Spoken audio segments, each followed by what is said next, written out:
Subscribe to our YouTube Club 520. We clowning on that mother. Just hit the button. God. Don't ask more questions. Subscribe.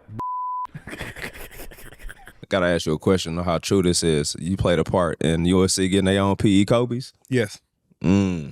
Yes, and it more so came from the relationship I had with Kobe. I think, when I was like 15, 16, you remember when they used to have like Steve Nash camp? Yep, for sure. Kobe camp, Paul Pierce camp. Yeah. Amari, I think it was Amari camp. Amari had a camp. Yeah. So it just started from, my relationship with Kobe. I think it's a picture that started to go around. I was at Kobe camp. Kobe was talking to me. I was sitting like front row. Clay was in the picture.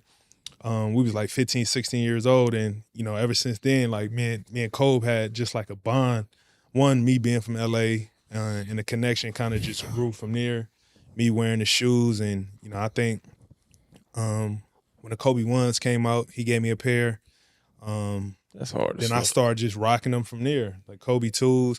Then you could go back to, Google me in high school, my senior year. I was the first ones with the Nike ID Kobe's.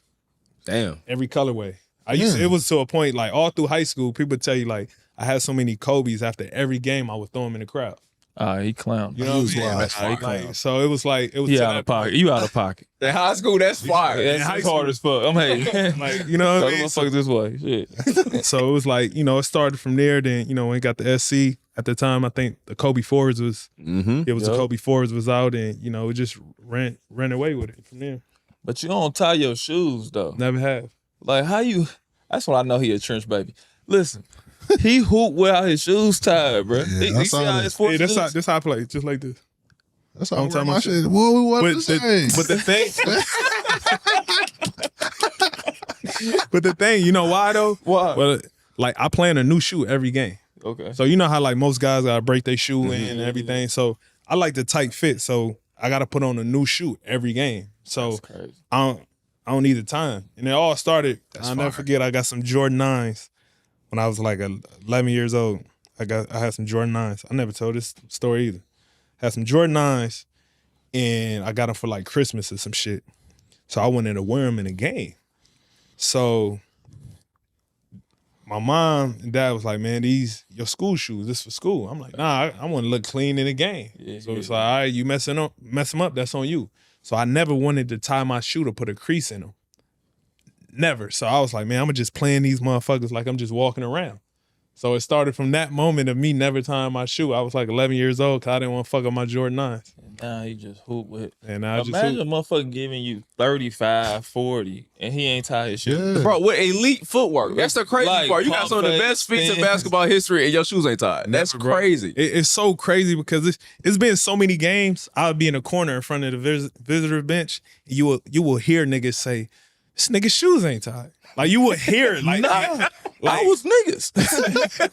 I said he disrespectful as fuck. all the time, bro. I'll never forget in San Antonio. Yeah, you was in San Antonio. This is when I first noticed it. Like you probably been, like you said, you've been doing it forever. But I first noticed it because I was like, I'm gonna ask DeMar for his jersey. I was like super prideful. I might ask some nigga for their jersey. But I was like, man, he 09. I'm a fan. I'm gonna ask for his jersey. And I looked down. I was like, I'm gonna ask for some Kobe's too. I said, this nigga ain't got his shoe tied. I said, oh man, he not about to play tonight. This nigga proceeds to get like 35. And he never laced his shoe. I said, man, I told the people on the bench, like, Wig, he just gave you 35. He ain't tied his shoes. And he durable though. Yeah, he always play. Yeah, you That's always crazy. play. You tie your shoes like you do construction and still ankles ain't worth a quarter. I don't know what. Look at me. I tied my shoes all the way up. My shit was tied to the brim. Them motherfuckers Kobe's. Them laces was flopping down on the ground. He was tripping over the motherfuckers tied so tight. I play knee surgery right now. That's crazy. Yeah. I was doing this shit all wrong, bro. Damn, that's the trick. Don't lace your shoes. Don't lace your shoes, man. I don't. It ain't for everybody. I be seeing some niggas hurt their ankle and they tie their shoe up all tight. Like I never. Yeah, them niggas lame, DR. Don't worry about it. Can't relate. But that's crazy. Like you said, man, you kill USC, then you get drafted, and then you go to Canada. Like you didn't want to go to Florida because that was too far. You go to a whole nother country. Yeah. I think I needed it though, because I was so stuck on being home and scared to leave home that I needed that to kind of get me in the element of, a lot of my ways I follow now is from me going to Canada my first year being by myself, nobody able to come. None of my cousins, nobody had a passport. Nobody even knew what a fucking passport was. Like, Damn. I didn't get a passport until 2 days before I got drafted. Like, so let alone my family got one. So I'm up there just by myself, and all I could do was just focus on hoop. You know what I mean? Like, I didn't have no distractions. I didn't have to worry about people in and out. So it was beneficial for me.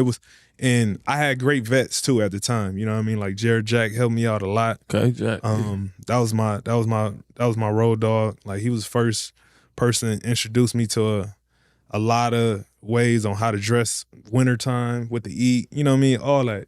So it gave me a chance just to lock in. So I was definitely grateful for that, because if I were anywhere else, who knows what would have happened. Facts. Damn, I didn't even think about that. Yeah, your first winter, boy, it was different. Oh no, it was different because winter hit. I just remember getting off the plane one time. It's snowing. I got Chucks on. He out of pocket. You know what I mean? By the time I get in the car, my whole ankle froze. You know what I mean? Like I didn't know what to wear, how to wear, when to wear. You know what I mean? Like, so everything was like a new learning experience for me that I needed. You know what I mean? You got to play with one of the guys. Yeah. Kyle Lowry.